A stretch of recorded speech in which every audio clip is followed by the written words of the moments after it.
Hello, Ole. Hi, Alexandra. Thank you so much for inviting me again.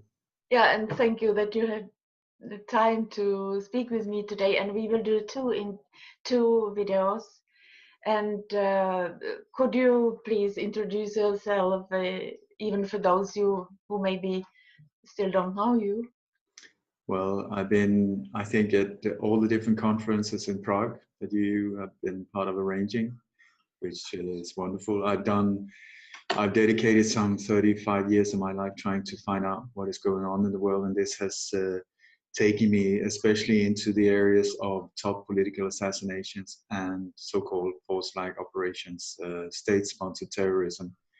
And I've been traveling around many countries, trying to on location understand what actually took place. And it's taken me.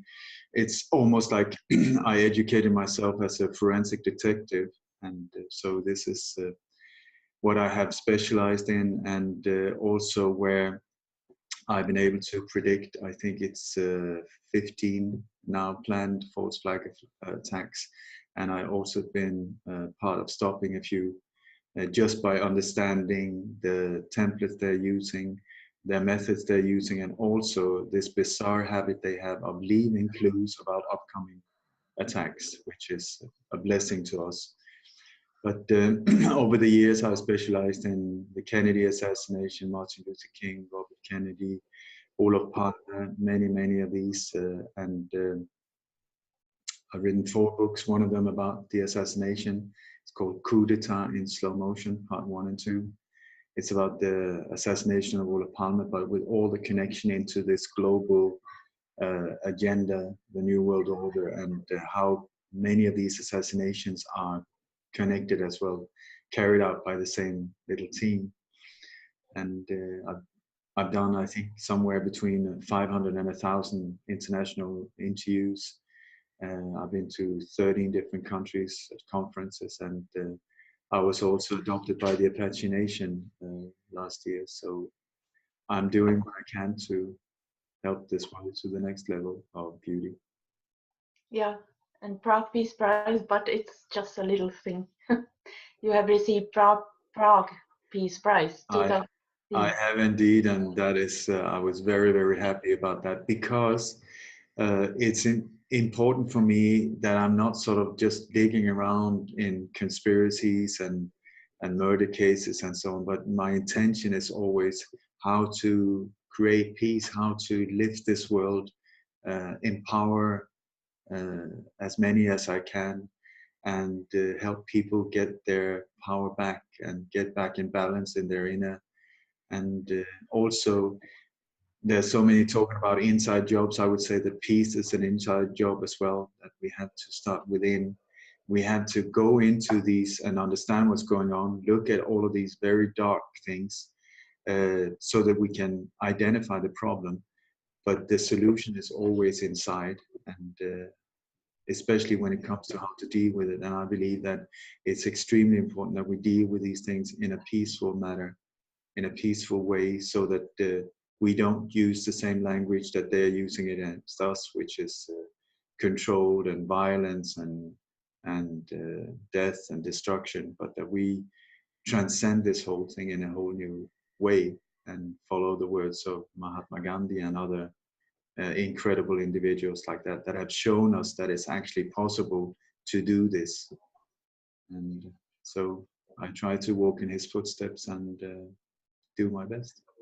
Yeah, and people find you on lightonconspiracies.com, and your YouTube channel is Ole Dammegård. It's true. And Also, I'm also on Twitter.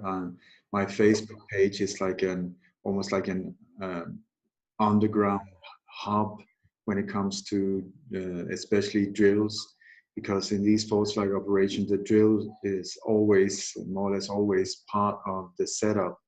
So by finding where they carry out these drills, we also have a possibility to expose them before they even happen, because I try to send people on location with cameras and so on, filming the people who, while they're setting these operations, putting them, activating them, And so by instead of always being one step behind, this is one way that we can become one step ahead instead, and then stop it, because that's the main thing. And you actually helped us also here last 1 week ago. Previous weekend, there was a planned huge false flag operation here in Czech Republic, where I am. And because many people, several people has reacted, inclusive myself, that it was one drill about terrorism with the name Demon, another drill also in Prague, quite huge drill, which was named Základna 2018. Základna, it's the same name as base. It's the same word as the base, or Al Qaeda. It's the same word, isn't it? And 2018 and 18, who knows the satanic way of theirs? It's 666. 6+6+6. So people have reacted, and there were other clues, other warnings.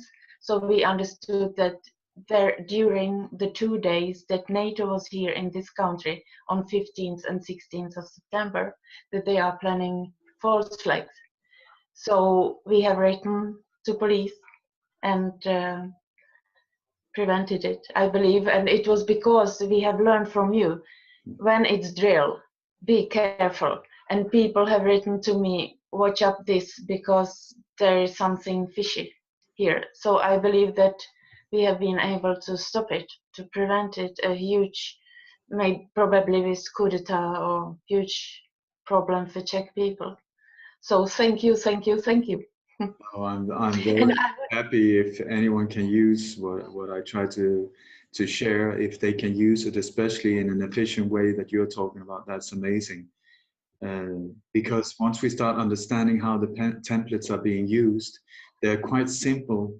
I never found these templates sort of like in a written form. It's only because I've looked into so many different cases that I've started to see a very clear pattern of how these things are carried out.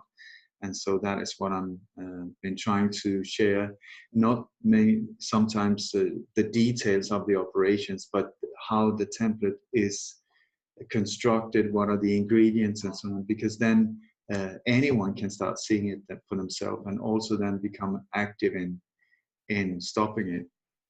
Yeah, and the way I write to police, even though I know the up there in police and army knows about it, it's the people they are preparing the false flag, but it's to prevent it. If you will write that there is a false flag in planning, they have to stop it, and these people are involved. They have to stop it, because then how could I know? And then it happens. So if I say that I write to police, it's not that I would believe, I would be so naive that they will do something against the whole problem. We are the one, as I view it, who has to prevent, stop, like to do the prevention job later. But now it's just to stop the false flag when it's like within 2 days. But the proper job, we have to talk about it, what we do for the future. It's not like it's going on like one false flag after the other. I would like to highlight one particular lecture that you have done on the false flag in Norway, Anders Breivik, and how Jens Stoltenberg, the general, like in NATO, was most probably involved. He must have been. So I would like to highlight this lecture about the terror in Norway, and I will put a link also in the description, because it's great, isn't it? The lecture is called When Terror Struck Norway, and it is exactly like you say. Stoltenberg was one of the key players in this whole thing, but it was a much bigger operation. And it's when, to understand what's going on, you have to look above national borders. It's not a matter of what is going on in Norway or Czech Republic or England or the US. They're coordinated. and the forces that are carrying these out is NATO, the US. You got backed by Saudi, Israeli money, different intelligence agencies, but also they use a lot of assets from the Gladio network as well to carry out these operations. So I think it's fantastic what you and other people are doing, because it's, whenever it comes to crimes and criminality, it can only be carried out in the dark. That's one of the key things with crimes or organized crimes, that they can only function in the dark, in the shadows. If we aim the light at them, if we switch on the light in the dark and say, listen guys, we see you, they are neutralized. They cannot continue, because the whole thing is based on us not understanding what's going on. So this is why my website is Light on Conspiracies. You know, aim the light at them and let the light do the work. Let the truth do the work, and let's stop them. Let's just neutralize them by identifying them and just putting them up against the wall with the light right at them, saying, we see what you're up to. Now back off. Leave us normal people alone. Let us get back and have a life the way it's supposed to be, instead of all the time being messed up with greedy, dark individuals like these. So it's fantastic. We're making a big difference, I think, by exposing these things, and also having the courage, like yourself.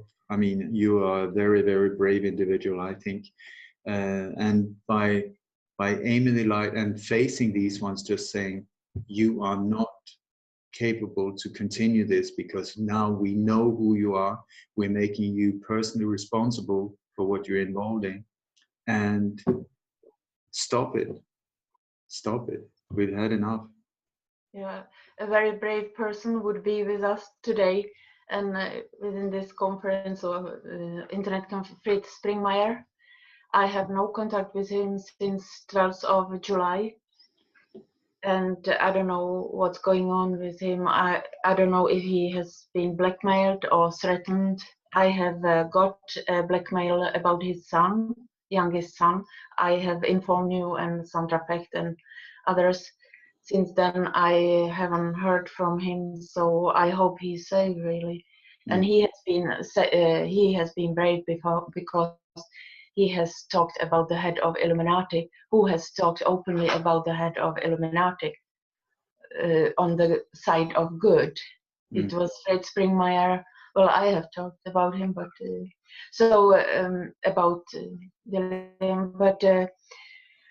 I hope that Fritz Springmeier is safe, and I hope that he or somebody else will write to me that he's safe, he's in Kansas, he's okay. But he has been very. I would like to talk also about that.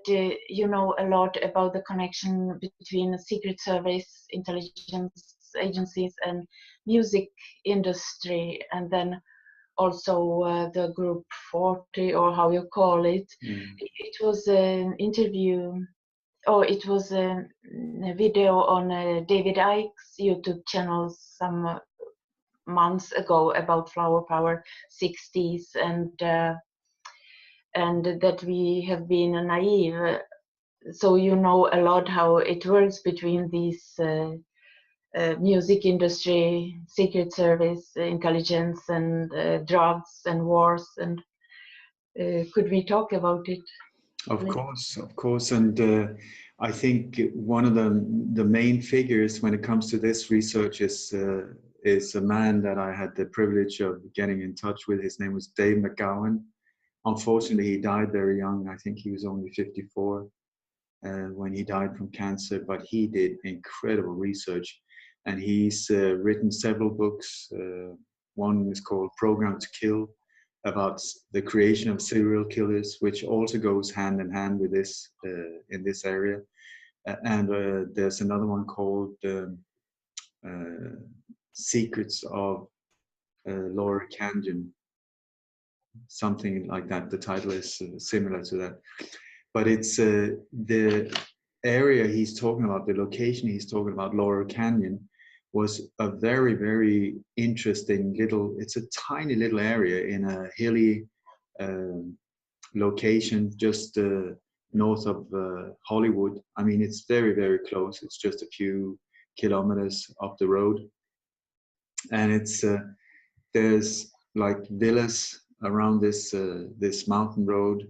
There's a tiny little town type of thing, but I mean, it's tiny. But when you look at what happened in this little area, it's incredible.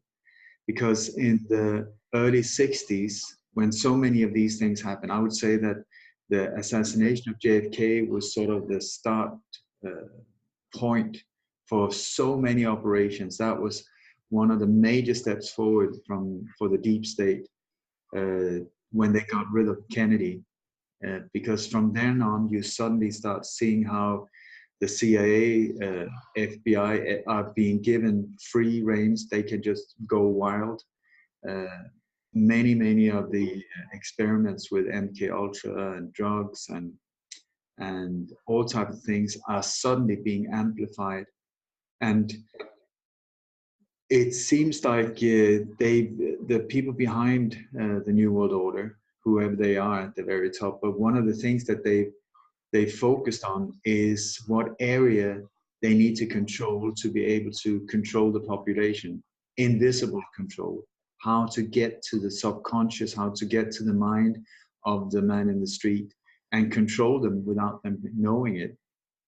Because you've got like hard weapons like bullets and sticks and knives and rifles, cannons, whatever, but you've got soft weapons as well. And sometimes soft weapon is like psyops and propaganda and so on, where you can in some countries you need to use, or they have used very brutal force in many South American countries and so on, when they've just gone in, did a military coup, backed their own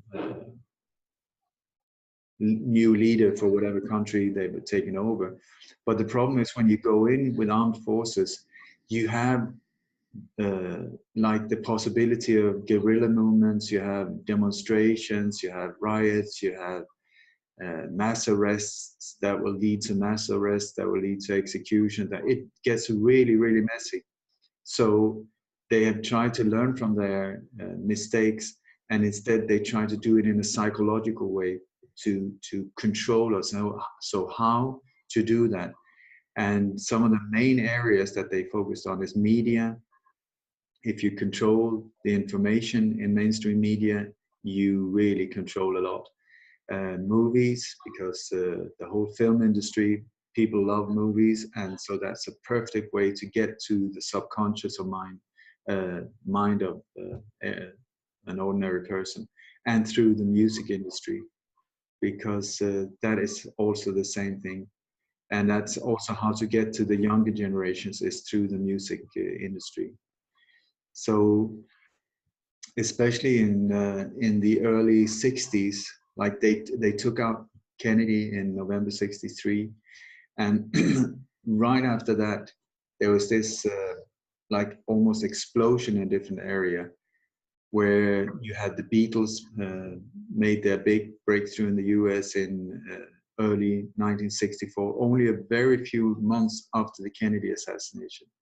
And quite a few researchers nowadays claim, and I'm one of them, that the Beatles was actually not just an ordinary pop band or boy band, but they were a creation of the Tavistock Institute in London. This institute has had a major impact on the world, and most people have no idea about it. The Tavistock Institute has focused on how to control the mind of the population on a global scale, more or less, finding methods how to persuade and push the mind of the population in whatever direction they choose to. And it seems like many of the songs that the Beatles are said to have written it wasn't actually them who wrote it. but that these many of these incredible songs were actually created by experts inside the Tavistock Institute, there to design the future development of society. And so Beatles seems to have been a diversion away from the Kennedy assassination, also because it was such a traumatic thing. Then suddenly, she loves you, yeah, yeah, yeah. We look over there, mass hysteria, and so. And then from then on, 64 to 69, it's only 5 years. But in those 5 years, you had the whole explosion of rock and roll. You had I mean, in 63, people were shocked about the haircuts that the Beatles had. I mean, like this. And then 5 years later, it was sex, drugs, rock and roll, LSD trip, all of that, flower power, hippie movements, all of that in 5 years. It's incredible. It's just how you can totally expand into these areas in only that short while. And now, when you look at how this was accomplished, it was especially this Laurel Canyon just north of Hollywood, where it became like a center, an epicenter of this whole rock and roll explosion. And in this tiny little hilly area, you had, it was like an invisible magnet that was pulling out all of these to become rock stars. Many of them couldn't even play. They had no talents whatsoever, but they were drawn by coincidence into this little area with Frank Zappa in the middle, Crosby, Stills and Nash, Jim Morrison, The Doors, many, many others. Jimi Hendrix came there to visit, the Stones, Beatles, all of them were dragged in there.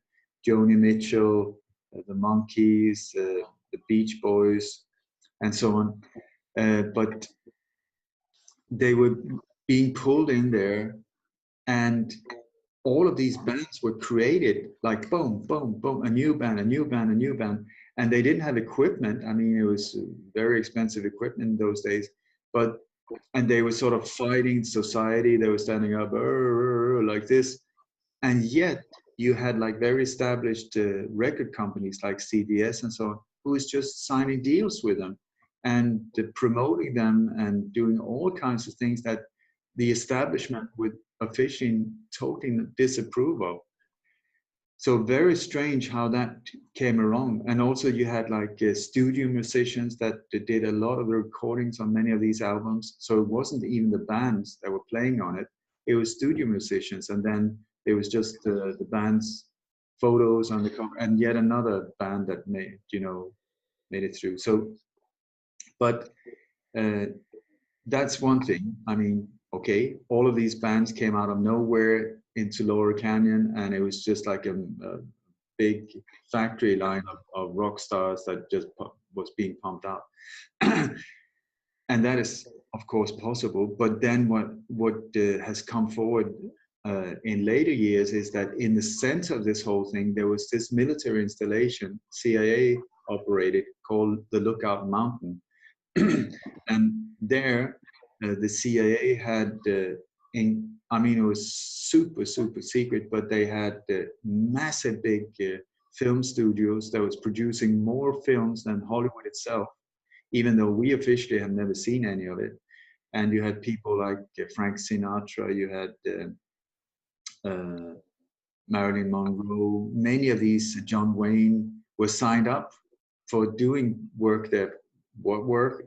I mean, officially, these film studios never existed, but also it was from the Lookout Mountain where a lot of the LSD was being manufactured through the CIA operations and so on in laboratories, and then spread out for free at many of these new festivals like the Woodstock, the Monterey festivals. In the tens of thousands of LSD trips were given out for free. And that was part of hooking up that whole generation in this sex, drugs, and rock and roll mentality, where suddenly people totally lost interest in trying to stop the Vietnam War or try to influence normal politics, especially in the US and so on. I was just focused on sex, drugs, rock and roll. at the same time as the US were almost a civil war. I mean, there was the whole civil rights movement, there was the black and white struggle, poor man, rich man struggle. There was riots and a lot of very, very difficult things going on in the US. And that's also why these dark forces were struggling really to keep the control. And while doing this, as well as creating all of these things in the music business and so on, they also took out some main threats the way they saw it. Like we had JFK, we had Malcolm X, then we had Martin Luther King in April '68, and just a month later, Robert Kennedy in '68, in June '68. And I believe that that the idea, Robert Kennedy was he was straight going towards the White House as the next upcoming president. And the idea, I believe, was that Robert Kennedy wanted Martin Luther King as vice president. And that combo had been the end of the deep state. And so they killed him. And then it was also resistance against the Vietnam War at that time, and JFK was against the war. And then what we know, that in the coffins of the soldiers went drugs to United States from Vietnam, heroin, and so Alfred Lambremont Weber talks about it. Yeah, so it's like connected. CIA was involved in the murder of JFK and involved in the music industry. There they promoted drugs, and they took the drugs from Vietnam, that the war that they have also helped to create. Yeah, it's like the Vietnam War is something totally different than most people think. I think the general idea is that this was an American war there to stop communism from spreading, but it was actually a French war that the US took over. And it hadn't even started until Kennedy was murdered. It was they had the military advisors there, a few thousand. I can't remember how many thousand, but I mean nothing like the war itself. But the minute Kennedy was killed, I mean the very next day, Lyndon Johnson signed the documents that actually started the Vietnam War for the American part. And one of the main reasons for this war was the drugs. That was it. Because the drugs they were produced in the Golden Triangle in Southeast Asia. So the whole question was how to get the drugs from there into the West, into the US and the Western world. And so one of the ways they did it, they used Air America, the CIA airline, but also other commercial airlines, because they were sending like thousands of soldiers going to Vietnam, but they were also sending thousands of dead soldiers going back in coffins. And these coffins were perfect for the transportation of these drugs. And sometimes, I'm sorry about the gruesome details, but sometimes they even cut open the bodies of these dead soldiers and packed them with drugs inside, stitched them up, send them home.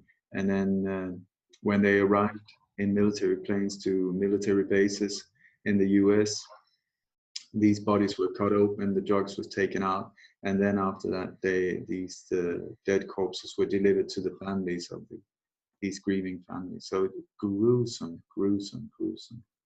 And then continued money laundering, I guess, through the biggest banks, it's for the Illuminati. It's so multi-layered. So the income of the drugs. It's so multi-layered, and these things go hand in hand. You know, it's like minerals, metals, like gold, silver, uranium. You got organ illegal transports, you got oil, you got weapons, drugs. All of these things are sort of like going in Child trafficking, organ trafficking, you name it, pedophile rings. It's like the way the New World Order have set up the world. It's like there are three power centers in the world, at least the way I see it. The financial center is in the old city of London. You got the so-called religious center, whatever that means, in the Vatican, and you got the war center in Washington, D.C. And so they don't see the world as different countries, like France is doing that, England is doing that. They see it as a chessboard, and countries are just like franchises or bricks in this game that they can move around and do whatever they want with. And so it's the same with these power centers also, that things are being sent in all different directions between these different. So you will have the Vatican is just as involved with weapons and pedophile trafficking and oil and terror attacks and whatever as Washington is, because it's all being financed through the financial center, and so it's going like this in a triangular motion. So it's. And when you look at the world in total, when you look at the what is called the deep state, or what is called the New World Order, it is an octopus. It really is like an octopus with tentacles going in many different areas, but actually it comes back to the very same base, which is good news for us, because instead of us living in a mad world with horrific things all over the place, we are living in a beautiful world, but with a massive, very ugly power octopus that is there trying to control us. So yes. whatever you look into, if it's chemtrails or vaccinations or pedophile trafficking or assassinations or wars or you name it, whatever you look into, HARP, geoengineering, the more you dig into it, it will lead you back to the same place. So this is why I focus on one area, where I try to become as laser-like and direct as possible in my little area. Or it's not that little actually, but in my area, because the deeper we get to it, if we can get to the root somewhere and pull out the roots of this evil, it will help dissolve the whole thing. It will just fall apart. Yeah, and then you have other organizations that have also immunity, that you can smell that it's something really fishy, and it's Bank of International Settlements. They are immune, and CERN, which the head of Illuminati is threatening with a false flag. He says that it's beginning of the end for humanity, and it's CERN Hoover Dam false flag, CERN Hoover Dam attack, he calls it, and he describes how it will happen, and it's worse than many nuclear weapons. And it's open on the internet. He's threatening with it, and CERN has immunity. Why do you think that they have immunity? There is something fishy. So, Alexander, I mean, have you got immunity? No. Have I got immunity? No. No. So what does that mean? How can you give somebody immunity, and for what reason?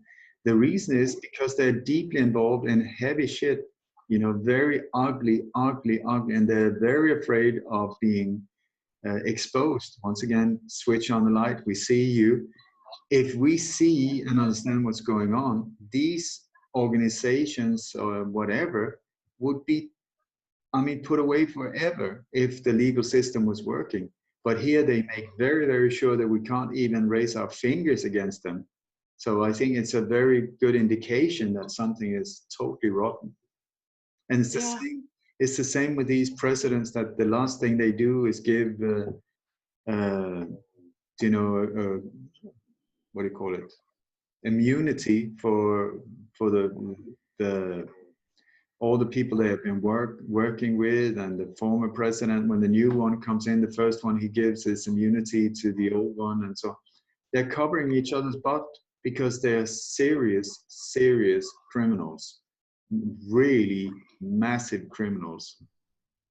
Yeah. So it's very interesting. If you listen to Voltaire, he said, if you want to find out who controls you, look at who you're not allowed to criticize. Very, very important one, I think. Yeah, it's very important.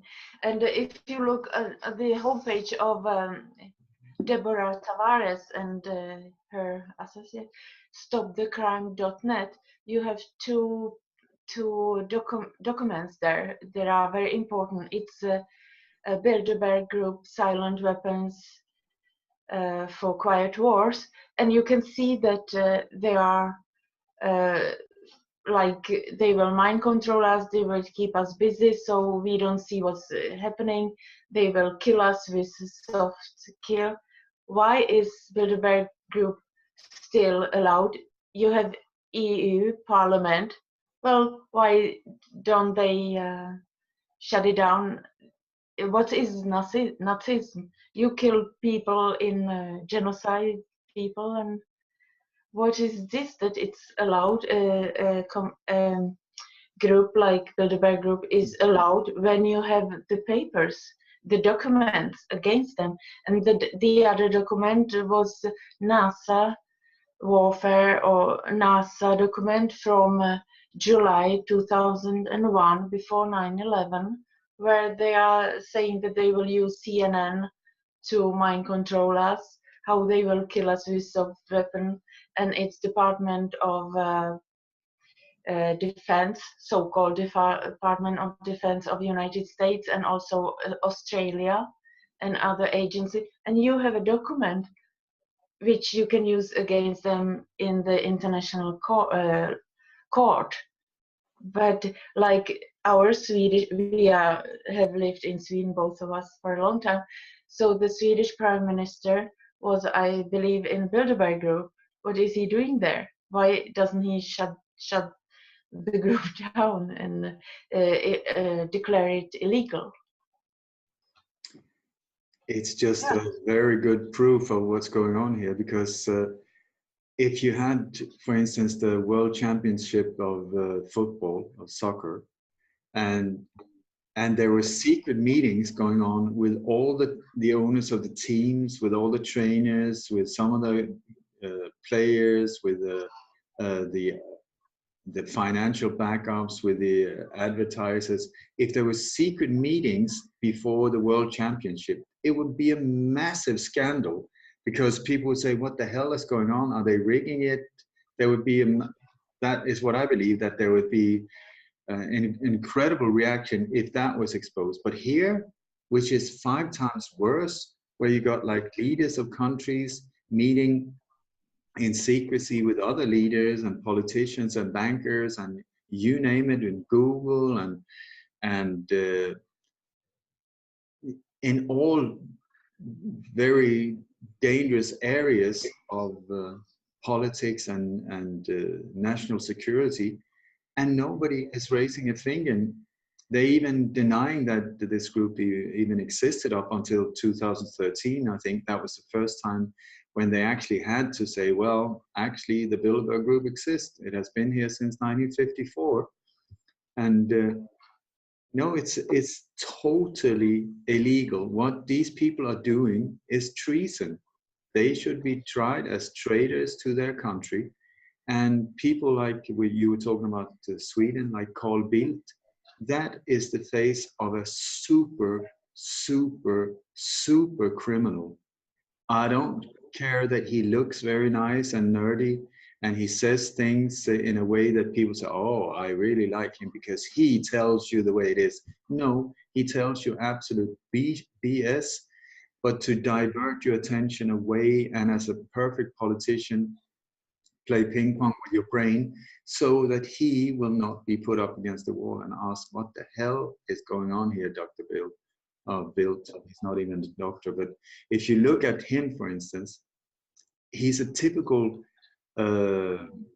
example of how a so-called politician is also part of creating wars in other countries like Somalia, Eritrea, that war where in the involvement of the oil industry there, where they're committing horrific crimes against the population.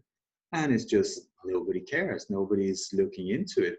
Or you have the Balkan War, where he was also deeply involved through the Bilderberg Group, where all of it was arranged before the war even broke out.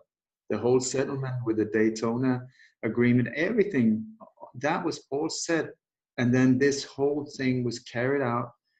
I believe one of the reasons where the Balkan War was based on the old problem, reaction, solution, for the UN troops to look absolutely useless, because the UN were allowed in there, but they weren't allowed to fire a shot. They weren't given ammunition. They were only allowed to be there and write down reports.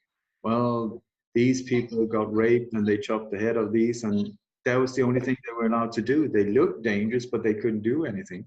And so the idea was problem, reaction, solution. The UN troops are useless. That's the problem.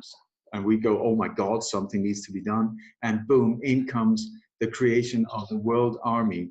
That's what they're trying to do, the creation of combining the US military with NATO and the UN, these troops together in one world army, there to control us, not to protect us.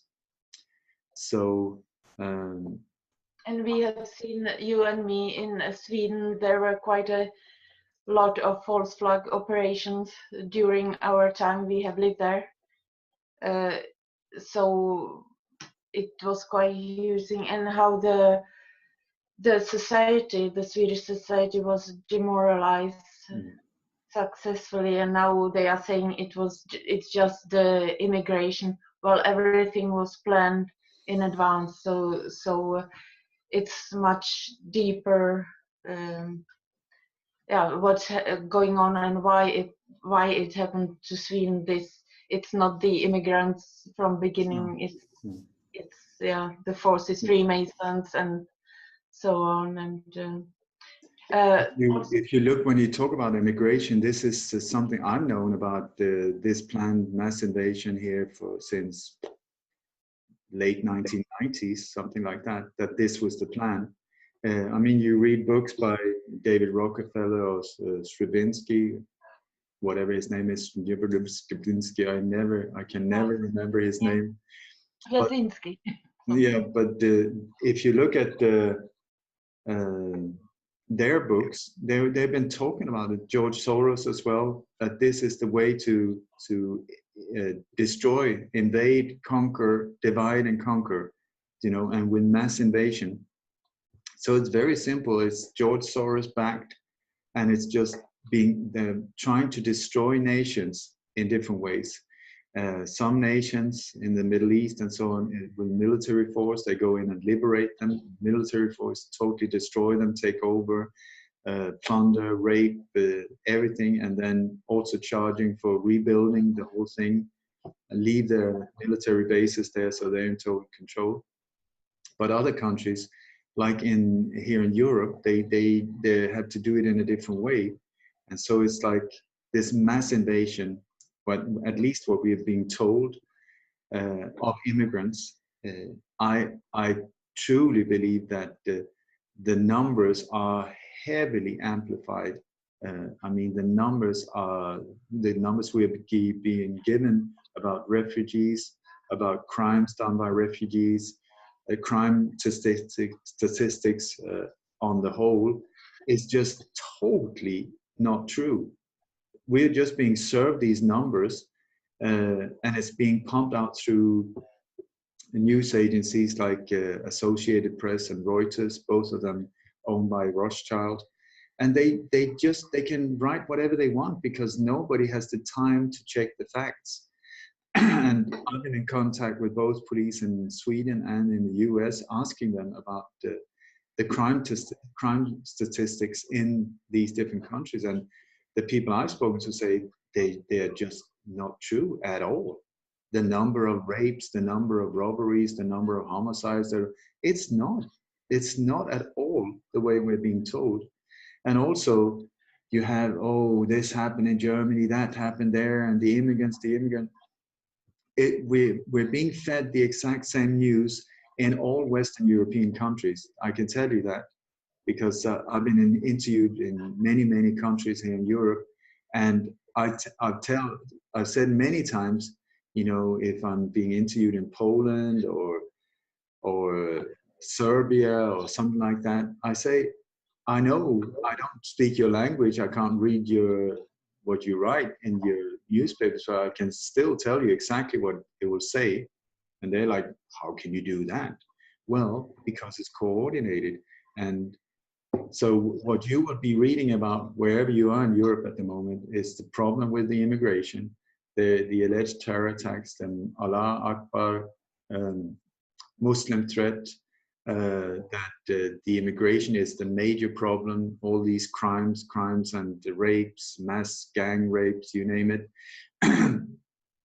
is being blamed a lot, that the finances are going down, that people are being, there's the financial pressure is more and more, at the same time blaming it also on the immigrants, because you will see people coming in from nowhere compared to like, I'm sure in the Czech Republic, the old people will have a very hard time financially, hospitals, schools. I'm sure it's the same for all these different countries. But the immigrants are being treated like princes, and you know, here, please have a 5-room bedroom with a perfect view over the river. At the same time as normal Czech people have to struggle to pay for a 1-room. And it's done by design to get the emotions going, you know, so that this is not fair, and it's not. But who is deciding it? Is it the immigrants, or who is doing it to us?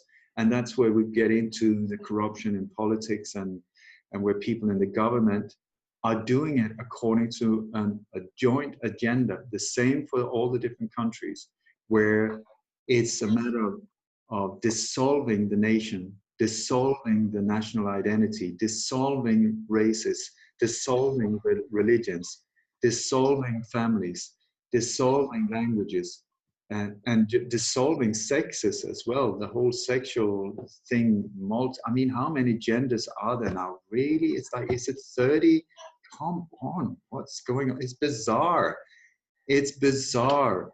And it's done there to confuse us, to dilute our mind, and just make us so like, there's nothing left to hold on to, done by design. And if you have a problem with immigration, stop bombing their countries, then they would stay home. Yes, yes.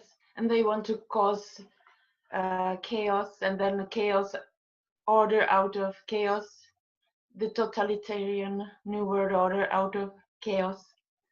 So that's the standard, that's the plan. It's been like that for a long time. They want to destroy the old. It's called the New World Order.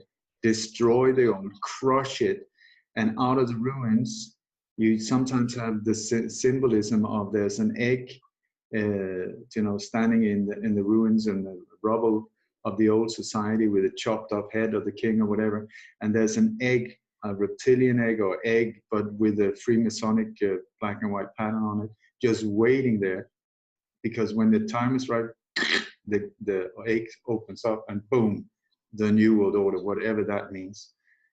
So I would just say also the riots in Sweden. I don't know if you have seen it. I believe it was 2013. FBI chief came to Sweden. Shortly after that, there were the riots that the immigrants would have caused, and we have seen videos of people who has been offered 7,000 Swedish crowns to participate as actors, crisis actors. It was fake. So this is the thing. I was not there, so I can't say for sure, but I've heard exactly, I heard testimonies of people who were paid by the newspapers to go and lit up some cars, put them on fire. Also, we see, oh, look here in Gothenburg, They were like, I don't know, we see these people running around all dressed in black, turning cars on fire. I can't remember the number of burned cars in Gothenburg, they said, but it was like 89 or something. But when you look at it, maybe it was in multiple places, I don't know. But when you look at this specific video that is said to be the proof of what is going on, there's a handful of cars. So that's awful. So who is putting them on fire? And in the article, you straight away get it, it's the immigrants. I would say it's people in black clothes with masks on. Who are they? Are they possibly? They could be immigrants. I mean, that is a very clever way of doing. If you've just come to a new country, you're waiting for permission to stay, let's go and burn some cars. That is a perfect way of getting your ass kicked out of the country. There's no logic to it in my humble way of seeing it. But if you have infiltrators that want to stir the emotions, blame it on the immigrants, get the whole thing going, that is a perfect way of doing it. You burn some cars, you blame them, and you get the whole commotion going. It's a standard procedure, psyops on a very basic level. So for us, it's a matter of asking ourselves and finding out what is going on, what is the problem, and who is doing it to us. Either Muslim terrorists or immigrants in the thousands, possible, or are we being played? And if there was such a problem with immigration, why don't you just block the borders and say, I'm very sorry, here in Sweden or Denmark or whatever, we have enough. We have a lot of problems because we've let in too many of you. Very sorry, but at this point we need to close the door until we sort out our own mess here. But no, that is not what we see. We see more and more commotion. Let's open the doors even more. Bring them in. And you get all of this racism and hatred under the surface bubbling. You know, it's so unfair. And look at them. And my God, they're Muslims and they're black and they're whatever. And then you give permissions for mosques to be built right in the center of cities. So you have the 5 o'clock in the morning. What better way to stir the emotions? Get people pissed off and so frustrated, so angry because they're under such a pressure with debt and work and anyway, and then they can't even be let so they can get a good night's sleep because of the prayer tower. I'm not saying anything about mosques. I mean, please keep your mosque, and it's a holy place, fantastic, but in the right location and where the idea is peace and cooperation and friendship between religions and neighbors and so on. But when you do it like that, that is how to create a bomb. You get the ingredients, you put them together, you stir it up, and then you just need a little spark to ignite the whole thing. And that is what they're stirring up, so that in the end, drop the spark and boom, and you got a civil war or a destroyed nation. And they even been kind enough to make agreements with Norway so that should anything go down in Sweden, then Norway have said no to accept refugees from Sweden, Swedish citizens. At least that is what I've been informed. So look at it from a bigger point of view. I would very much like to warn Sweden about what's going on, because I think Sweden is being messed around with big time at this point. So for a long time in Sweden, there was these specific, it's not a mortgage, but it's a bank loan. It's called ROT-avdrag. That was at least what it was called in the old days, where people can get really good bank loans for renovating and tax, what do you call it, tax reduction for renovating their homes. So Sweden has been renovating houses like mad. I mean, I don't know anyone in Sweden who hasn't changed their bathroom or kitchen twice or fixed this and fixed that. So the standard of housing and real estate in Sweden is super high. But also people are under so much debt.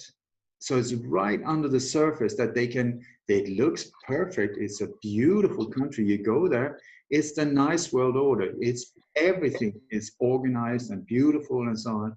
But under the surface, something different is going on. So you got people under such heavy financial pressure. You got the whole stirring thing with the immigration and crimes, and the country is just going down the drain. And then the only thing you need to do, you also made it illegal to be living in the streets. That's very kind of them. So the only thing you need to do is raise the mortgage rate just 3, 4, 5%. Oh, we're very sorry, but unfortunately, boom, it's like that.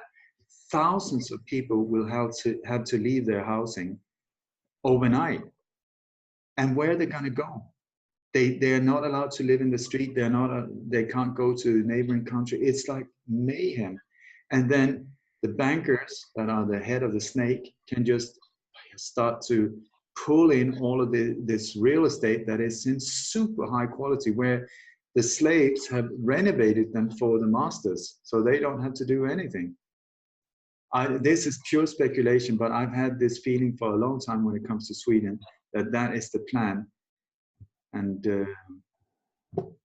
I hope I'm totally wrong, that's for sure. Yeah.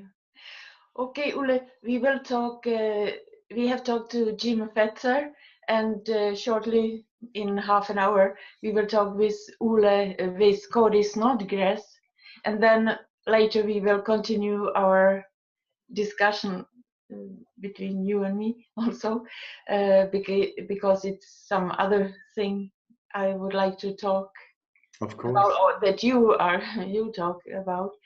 So thank you so much for this hour, and we'll continue later. Or is it something that you would like to add before we... Yes, I would very much like to say thank you to you, Alexander, for creating these conferences and giving a platform for this type of information to get out there. And also for your courage. I know that you have been put on a lot of pressure, and they try to do not so very nice stuff to you. So I really applaud your bravery, and thank you for creating this thing. Thank you, Ole. I thank you what you have done for us and help us with the false flags. Anyway, so I'll see you soon. See you soon. Bye-bye. Bye-bye.